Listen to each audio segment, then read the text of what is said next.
The space station hummed with the energy of 1,000 interspecies conversations as Tom navigated his way through the crowded corridors to the main conference hall. As a cultural liaison, his job was often more about keeping peace than translating languages, and today would be no different. As he entered the hall, he spotted his colleague and fellow human, Jack, who waved him over to a corner bustling with delegates. "Tom, just in time," Jack said, his voice tinged with both excitement and a hint of nervousness. "The representatives from Xylem 4 just arrived, and they're eager to get started." Tom nodded, adjusting his translator device. "How's their English?" "Rough around the edges, but understandable. They're using translation tech, but it could use some human touch." The two men approached a small group of alien delegates. The Xylonians were slender, their skin a shimmering blue, eyes wide and curious. At the center of the group was Lyra, who looked particularly intrigued by her surroundings. "Welcome to the conference," Tom began, extending a hand, a gesture he immediately realized might not be customary. Lyra, however, reciprocated, her hand cool and smooth against his. "Thank you," she replied, her voice melodic yet clipped by the translator. "We are eager to learn and share." Jack chimed in, "We've arranged a tour of the station, starting with the Cultural Exchange Center. We thought it might be a good icebreaker." Lyra's eyes lit up. "That would be wonderful. We are keen to understand more about human culture." As they walked, Tom took the lead. "What aspects of human culture are you most interested in?" "Your art and emotional expressions. We understand these are integral to human society," Lyra responded, her gaze sweeping the array of digital art displays along the corridor walls. Tom smiled, pleased. "You're in for a treat then. Humans express emotions through various forms: music, art, dance. Maybe later there could be a demonstration." "That would be most enlightening," Lyra said, a slight tilt to her head indicating her interest. Jack, walking beside a couple of other Xylonians, pointed out various diplomatic gifts displayed from other civilizations. Each piece tells a story, a bit of history, and a lot of emotion. The group reached the Cultural Exchange Center, a vast room lined with artifacts, interactive screens, and holographic projections of historical events. Tom directed Lyra's attention to a hologram depicting a famous human celebration. "This is the Festival of Lights, a celebration of triumph and peace in many parts of Earth." Lyra watched, fascinated. "The use of light. It's symbolic?" "Exactly," Tom explained. "Light signifies purity, hope, and renewal. It's quite beautiful when you see it in person." As they continued, Lyra paused before a painting, her reflection mingling with the colors. "And that's an abstract. Humans often use forms and colors to represent complex feelings or ideas that words might not adequately express." Intrigued, Lyra touched the image lightly, her finger barely grazing the holographic surface. "It's moving." Tom watched her, impressed by her genuine curiosity. "Art can be powerful," he said. As they moved from one exhibit to another, Tom and Jack explained not just the artifacts but the nuances of human reactions to them: joy, sorrow, nostalgia. "I am beginning to see," Lyra said, her voice thoughtful. "Your emotions are quite complex." Tom laughed lightly. "You could say that. We humans are a complicated bunch." As the tour ended, Lyra looked at Tom with a newfound respect. "Thank you for this. It has been an enlightening introduction to your kind." "It's just the start," Tom assured her, feeling a kinship that went beyond their roles as delegate and liaison. "There's much more to share." With a nod, Lyra expressed her anticipation for the days ahead. "I'm looking forward to it, Tom." As the delegates dispersed, Tom and Jack exchanged a look of mutual satisfaction. They had managed to bridge the first gap between humanity and a new civilization, setting the stage for deeper connections in the days to come. The following day, Tom and his colleague Max prepared the Cultural Exchange Center for a more in-depth session with the Xylonians. As they set up, Max quipped, "You seem to have made quite an impression on Lyra yesterday. She's asked specifically for you to guide today's session." Tom chuckled, adjusting the holographic projector. "I guess we hit it off. They're curious about everything, Max." "It's refreshing." Max nodded, checking the audio setup. Just wait until they experience human music. I've set up some classic and contemporary tracks. Should be interesting to see their reaction. Lyra and her delegation arrived promptly, their movements graceful and measured. Lyra's eyes found Tom immediately, a smile flickering across her face. "Good morning, Tom. We are eager for today's session." "Good morning, Lyra. We have some interesting things planned for today." Tom gestured to the setup. "We thought we'd start with music. It's a universal language, after all." Max introduced himself and led the group to a seating area. "We'll explore a variety of genres to give you a broad taste of human culture." The first piece was a gentle classical composition, its complex harmonies filling the room. Lyra closed her eyes, absorbing the sound. "It's very calming," she noted as the piece ended. "Music can evoke many emotions," Max explained. "This next piece is quite different." He played a vibrant, upbeat pop song. The change in tempo visibly surprised the Xylonians, but Lyra seemed delighted, her foot tapping in time with the music. Tom watched her react, intrigued by her adaptability. "What do you think?" "It's energetic, joyful," Lyra responded, still moving slightly with the rhythm. "Is all human music like this?" "Far from it," Tom laughed. "We have as many types of music as we have emotions. Each genre has its own flavor, its own story." The session continued with jazz and rock, each new style sparking discussions about the cultural context from which they emerged. Lyra was particularly fascinated by the improvisation in jazz. "The spontaneity, it's like a conversation, isn't it?" "Exactly," Max agreed. "A lot of human interaction is about improvisation, responding to each other in the moment." As the music session wound down, Tom suggested, "Let's take a break with some human snacks." Food is another important part of our culture. In the break area, Tom and Max introduced the Xylonians to a variety of small dishes. Lyra hesitated at first, but was soon drawn to a plate of sweet pastries. Tasting one, she smiled. "This is delicious." "What is it?" "Those are called cinnamon rolls," Tom explained. "Sweet dough with cinnamon and sugar, rolled up and baked." Lyra nodded thoughtfully. "Food that tastes good and looks appealing too. Another form of art." "You could say that," Tom grinned. "Cooking is definitely an art form for many humans." As they ate, the conversation shifted from food to other human experiences, travel, literature, and dreams. Lyra listened intently, her fascination apparent. "You know, Lyra," Tom ventured, "if you're interested, I could show you some art studios on the station. Artists here work in various mediums, not just food and music." "I would like that very much," Lyra responded, her enthusiasm clear. "Your culture is full of depth and variety. It's quite compelling." Tom and Max exchanged a pleased glance. "Then it's settled," Tom said. "After lunch, we'll take a tour of the studios." The delegates nodded in agreement, eager for the next part of their cultural exploration. As they moved away from the table, Lyra stayed close to Tom, her interest in human creativity matched only by her interest in her human guide. Later that afternoon, as the space station orbited silently against the backdrop of distant stars, Tom led Lyra and her delegation to the Grand Hall, a space often used for intercultural events and ceremonies. Today, it was set up for a demonstration of human dance, an activity Tom had personally been looking forward to sharing. As they entered, Lyra looked around in awe at the vast room adorned with flowing fabrics and soft lighting. "It's beautiful here," she remarked, her voice echoing slightly in the large space. Tom smiled, pleased by her appreciation. Dance is a big part of human expression. It combines art, music, and physical movement to tell a story or convey emotions. Max joined them, along with another human colleague, Simon, who was the dance instructor for the day.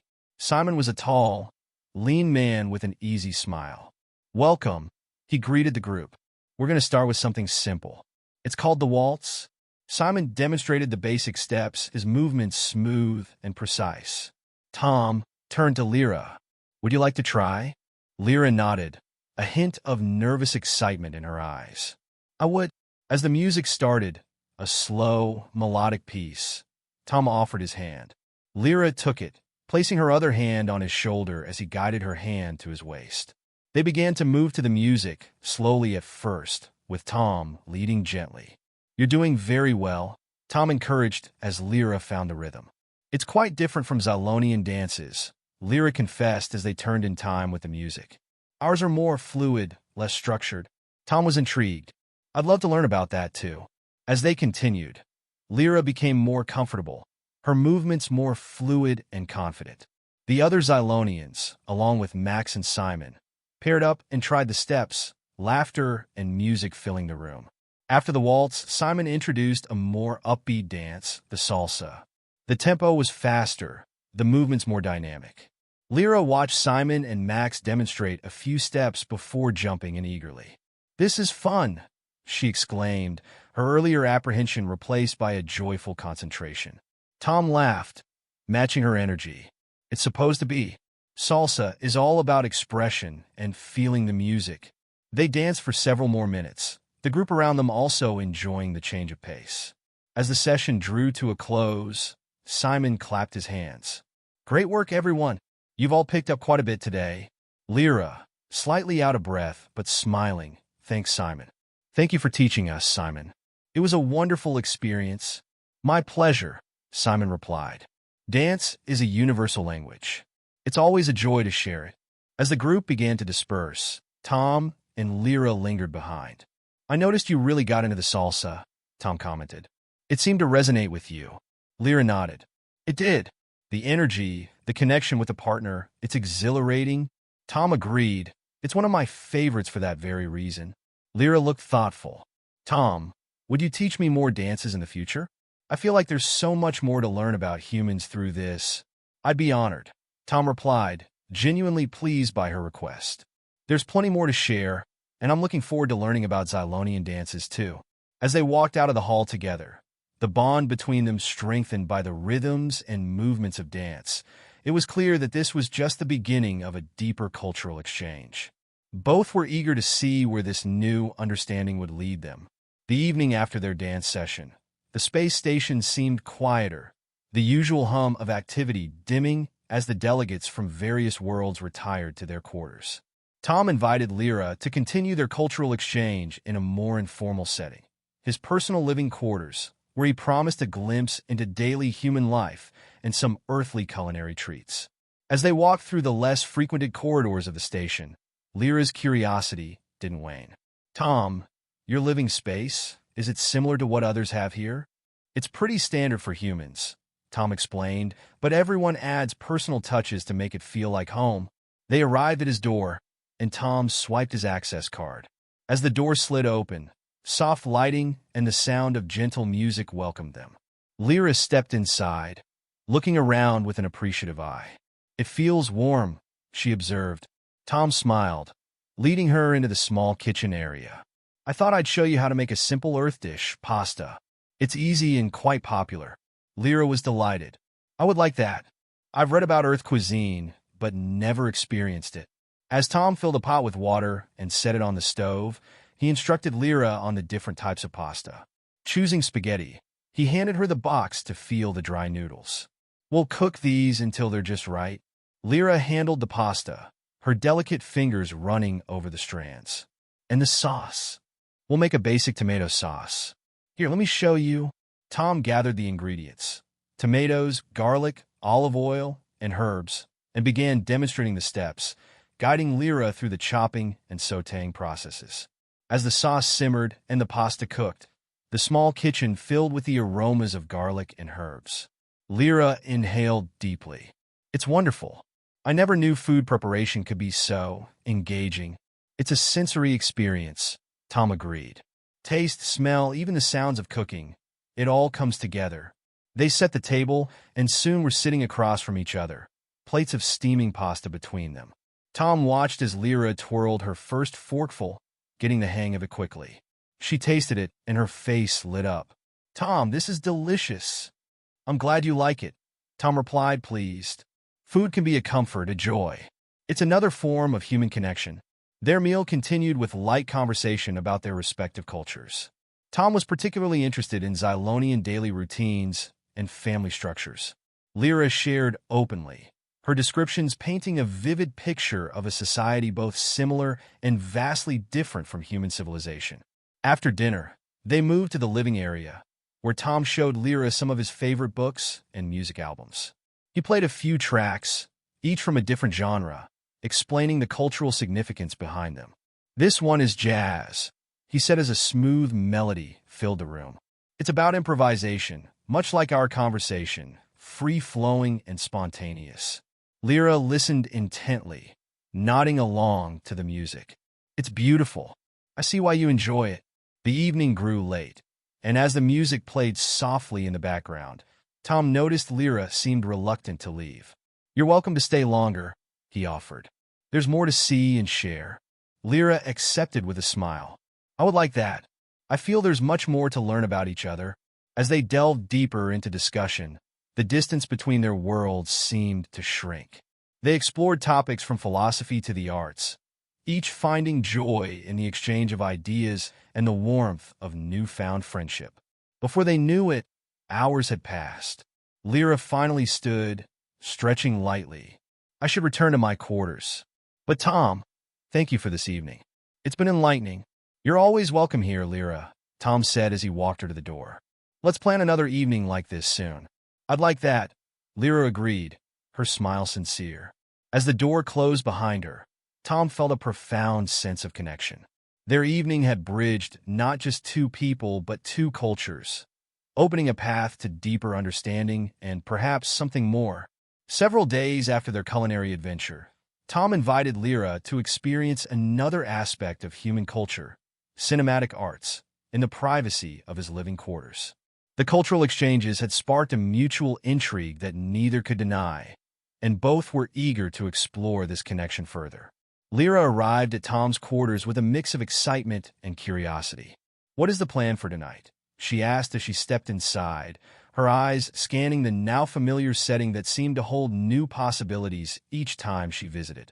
"Tonight, it's about movies, another powerful form of human expression," Tom explained, guiding her to the couch where he had set up a projector. "Films can evoke deep emotions, tell complex stories, and bring people together." He had selected a few classic films, hoping to showcase a range of emotions and storytelling styles. As they settled in, Tom started with a romantic comedy, thinking it would be a light and engaging introduction. Lyra watched intently, occasionally asking Tom about certain cultural references or linguistic nuances. The humor, once explained, brought a delighted laugh from her, and Tom found joy in her reactions, seeing familiar scenes through her fresh perspective.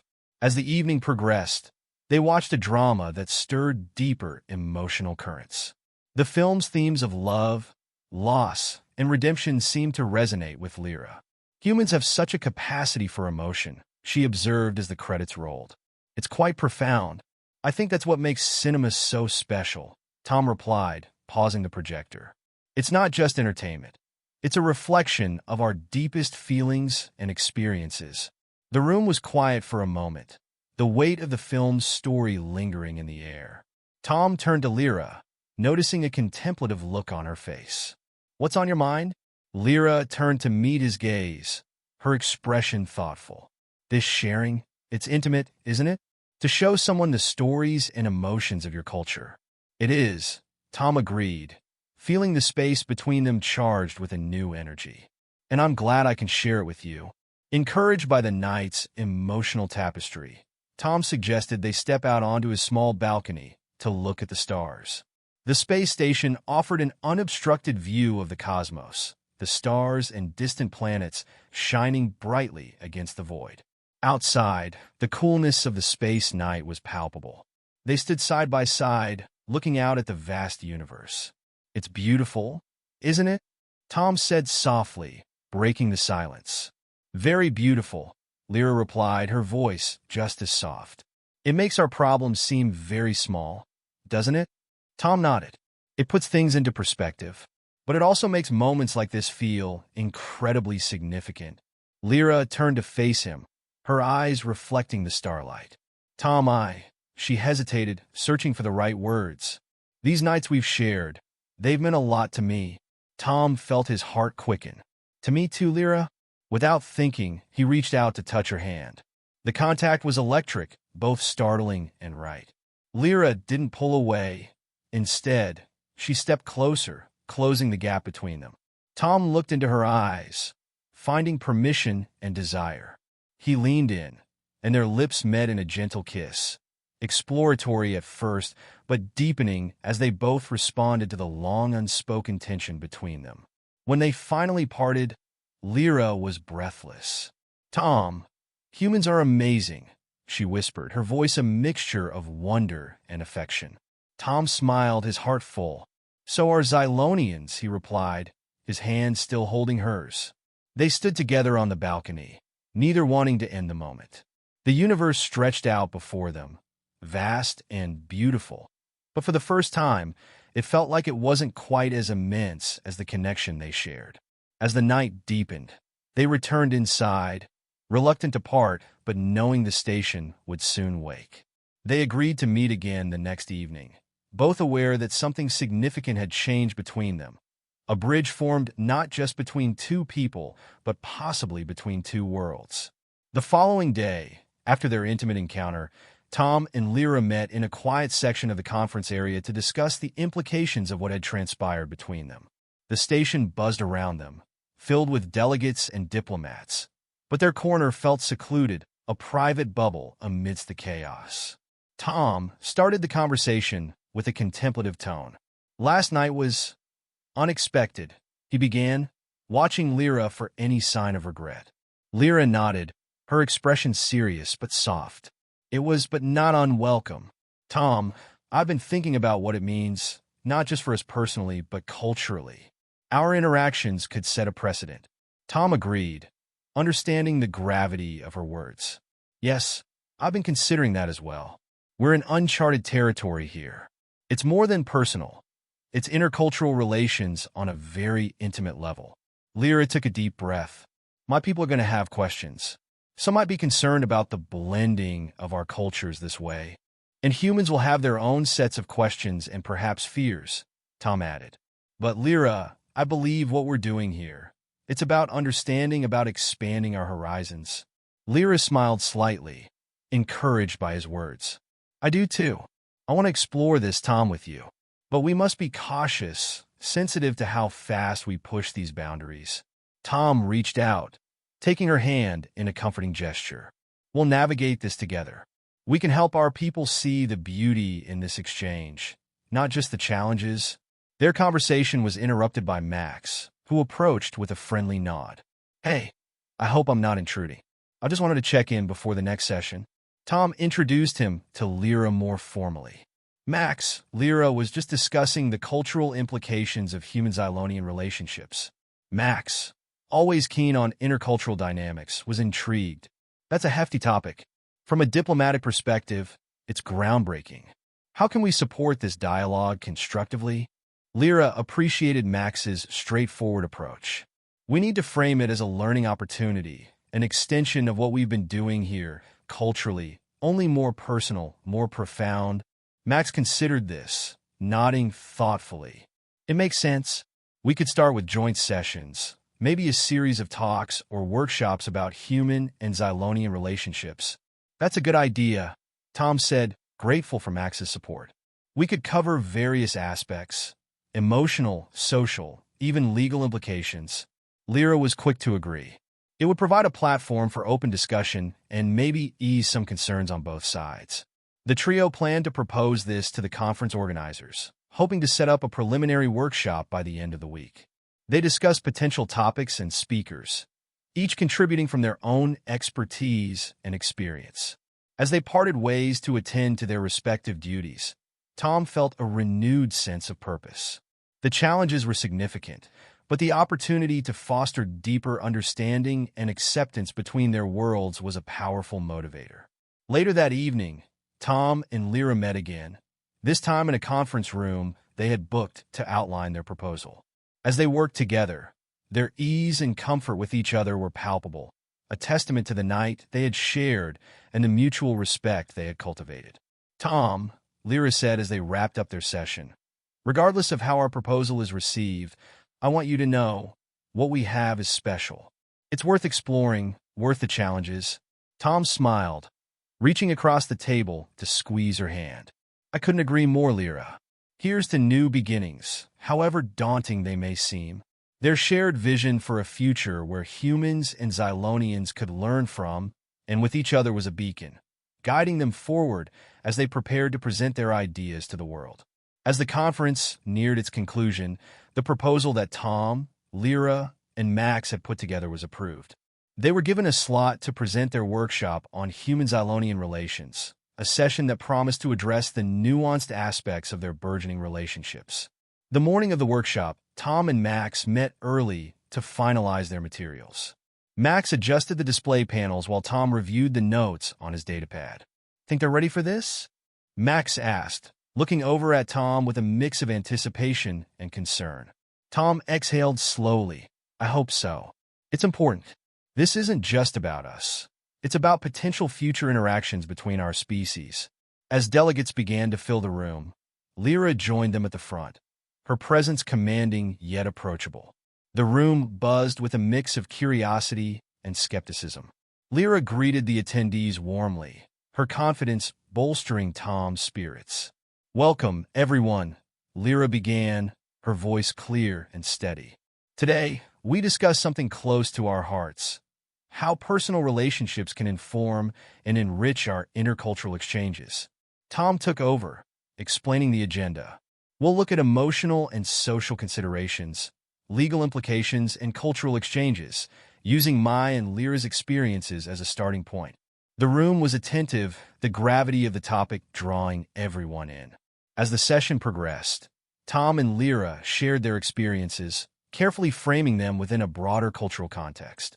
A Xylonian delegate raised a hand, his expression thoughtful. "How do you propose we address concerns that these relationships might dilute our cultural identities?" Lyra responded, "It's a valid concern. We believe these relationships can enhance our cultural richness, not dilute it. By understanding each other deeply, we learn to appreciate our differences and commonalities more fully." Max chimed in with a technical perspective. "Legally, we need frameworks that respect both species' rights and customs. It's complex, but not insurmountable." The discussion opened up, with several delegates voicing their perspectives. Some expressed support, intrigued by the possibilities of deeper connections. Others were cautious, worried about unintended consequences. Tom addressed a concern about communication barriers. "Language is just the beginning. We're also talking about emotional and psychological understanding. It's about building bridges." As the workshop concluded, the feedback was mixed, but generally positive. The dialogue had begun, the topic now out in the open for both humans and Xylonians to explore further. After the delegates dispersed, Tom, Lyra, and Max gathered to debrief. "That went better than I expected," Tom admitted, feeling a mixture of relief and exhaustion. Lyra nodded, her gaze meeting Tom's. "It's a start, Tom. That's what matters." Max added, "We've got a lot of work ahead, but this is a groundbreaking step. We should be proud." As the conference ended, Tom and Lyra walked back to the viewing deck, looking out at the starlit galaxy. The stars seemed to underscore the vastness of their undertaking. "Where do we go from here?" Lyra asked, her voice soft but determined. Tom took her hand, his resolve firm. "We keep pushing forward. We educate, we advocate, and we show that relationships like ours aren't just possible. They're enriching."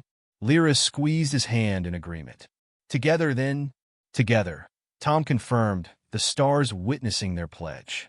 As they left the deck, their steps in sync, there was a sense of commitment to not just each other, but to a cause much larger than themselves. Their relationship had become both a personal bond and a professional mission, each enriching the other. The conference was drawing to a close, and the space station's departure docks were bustling with activity as delegates prepared for their journeys home. Tom and Lyra, having spent the last few days deeply engaged in discussions and workshops, found themselves at the docking bay, a sense of accomplishment mingling with a bittersweet feeling of departure. Tom looked over at Lyra, who was watching a ship prepare for launch. "It's almost hard to believe it's over," he said, his voice tinged with a hint of sadness. Lyra turned to face him, her expression thoughtful. "It's only the conference that's ending, Tom. We're just getting started, aren't we?" Tom smiled, reassured by her words. "Yes, we are. There's so much we still want to do. As they talked, Max joined them, his own luggage in tow. You two really started something, you know? The feedback from the workshop has been overwhelmingly positive. People are talking. That's exactly what we hoped for, Tom replied, feeling a surge of pride.